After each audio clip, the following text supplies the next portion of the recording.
Chapter 1. How many languages do you speak?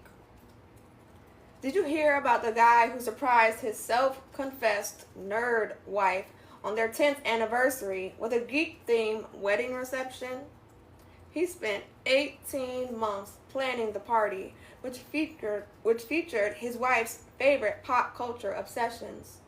The groomsmen wore superhero logos under their tux. Each tier of the wedding cake was dedicated to one of the couple's favorite movies or TV shows: Superman, Star Wars, Firefly, and Doctor Who, decorated accordingly. The ring bearer, the couple's 4-year-old son, wore a Superman cape. Somehow the guy managed to keep the whole thing a secret from his wife, even though all their friends and family were involved. Then there was the guy who, for his 1-year anniversary with his girlfriend, printed the story of how they fell in love on a bunch of flyers and posted them all over New York City. He asked people to take pictures of the flyers and post them on Instagram or Twitter, along with a certain hashtag. The whole thing went viral in a matter of hours.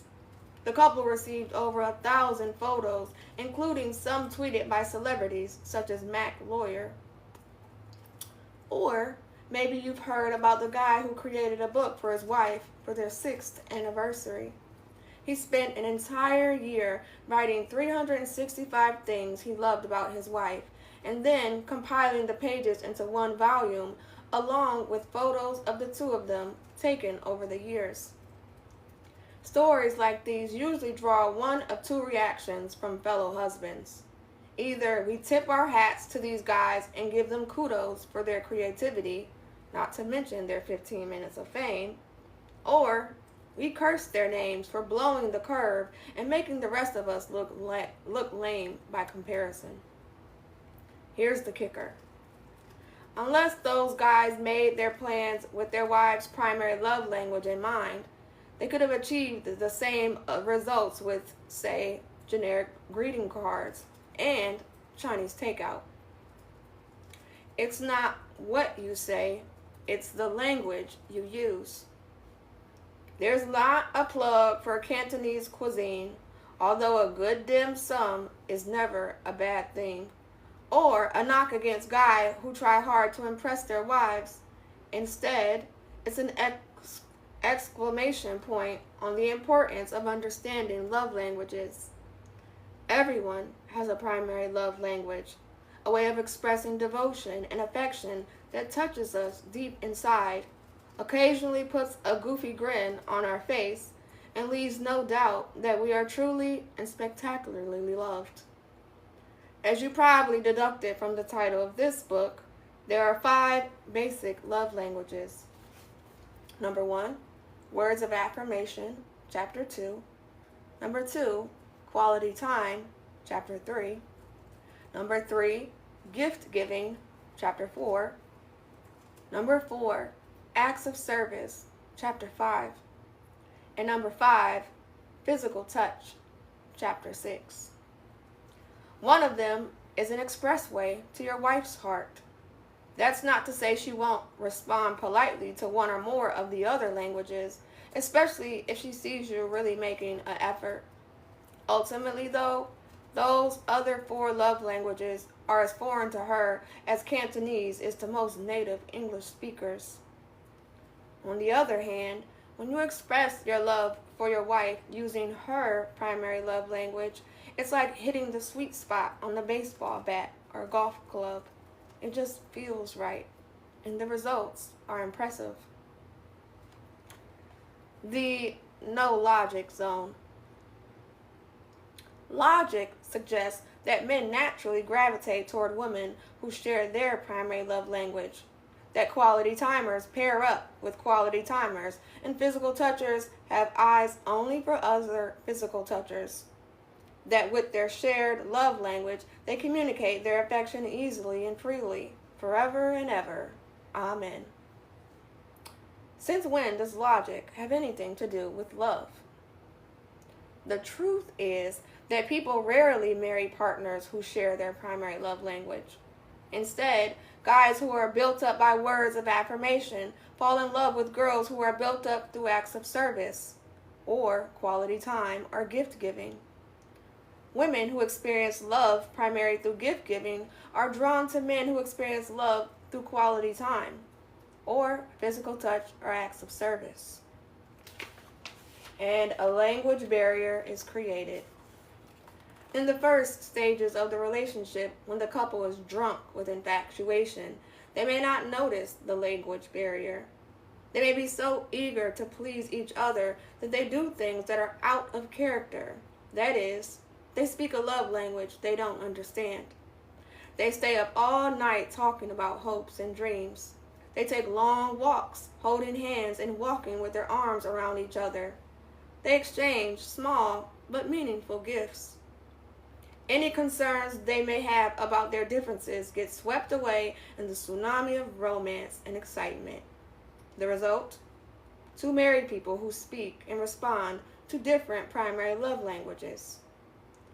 Even those rare couples who share a primary love language and find that there are countless different dialects within each language. No two people share the same language and the same dialect. No two people express and receive love in exactly the same way. If that seems like a blueprint for failure, consider this.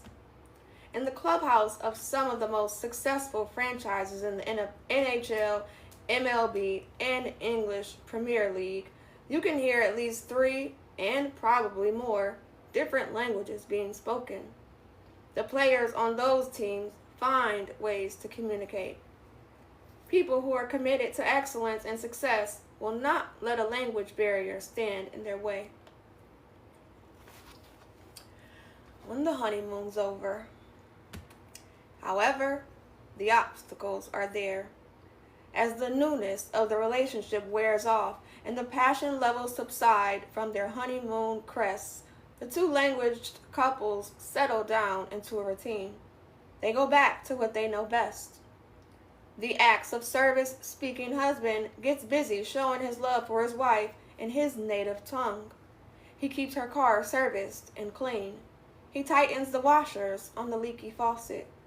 He repaints the bedroom and puts up a new trim to match the room she saw and loved on HGTV. Though his quality time speaking wife appreciates the many things he does for her, she also pines for the long conversations they used to have when they were dating, the concentrated time and attention that feeds her soul. She longs for her husband to speak to her in her primary love language. As a result, her love tank, her reservoir of feeling genuinely adored, appreciated, and known, starts to empty. How the scenario plays out from there depends on the couple. Some will chalk it up to the natural course of love and romance and settle for whatever is left. Some will blame the busyness and pressures of everyday life. Some will allow their frustrations and unmet needs to fester and spark conflicts and accusations. Some will suffer in silence, with each partner thinking something is wrong with him or her. Some will eventually convince themselves that they are made a mistake in getting married in the first place. There's no telling exactly what will happen when a person's love tank is empty. Where there's challenge, there's opportunity. Someone once said, insanity is doing the same thing over and over again and expecting different results. If right, that means the approach many spouses take toward overcoming their language barrier is downright crazy. They double down on their own love language, trying over and over again to break through to their spouse in the only way they know. In other words, they work harder instead of smarter. They put the onus on their spouse to translate their actions into a language the spouse can understand. It doesn't matter that your heart is in the right place, or that you are trying as hard as you possibly can, or that other woman would feel lucky to have a husband like you.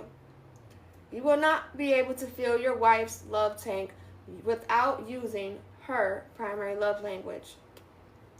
The way to build a thriving, exciting, unpredictable, awe-inspiring, life-changing relationship with your wife is to master her primary love language, to embrace the challenge of becoming bilingual. The good news is that the process isn't nearly as challenging as learning an actual language. You don't have to worry about conjunctuating verbs or using the proper tense. The challenge of becoming fluent in another love language might be better compared to perfecting a golf swing. If you've ever taken lessons from a pro, you know the first step is to unlearn all the bad habits you've developed over the years. In many cases, that involves starting from scratch. The process is awkward at first. Things just don't feel right. They feel unnatural. Little by little, though, that starts to change. With enough repetition, you start to see positive results. The same goes for learning a new love language. If you're an acts of service guy, you're probably not going to feel comfortable giving quality time to your wife. Not at first, at least. Your initial efforts likely will feel unnatural and forced. But with the right attitude and with the tips and strategies outlined in the pages that follow, you will master a second love language. You will fill your wife's love tank and keep it topped off. You will make her feel uniquely and spectacularly loved. You will experience what it's like to be on top of your game, not just as a loving husband to your wife, but also as a role model to your children, to other young people who don't see that kind of behavior modeled in their own families, to other husbands who are looking for answers. To become bilingual in the languages of love is to make a difference in other people's lives. And wait, let me show you guys this little cute little diagram.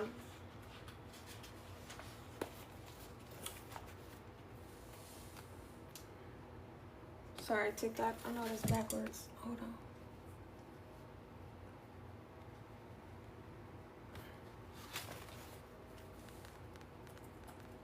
There you go. Take a screenshot.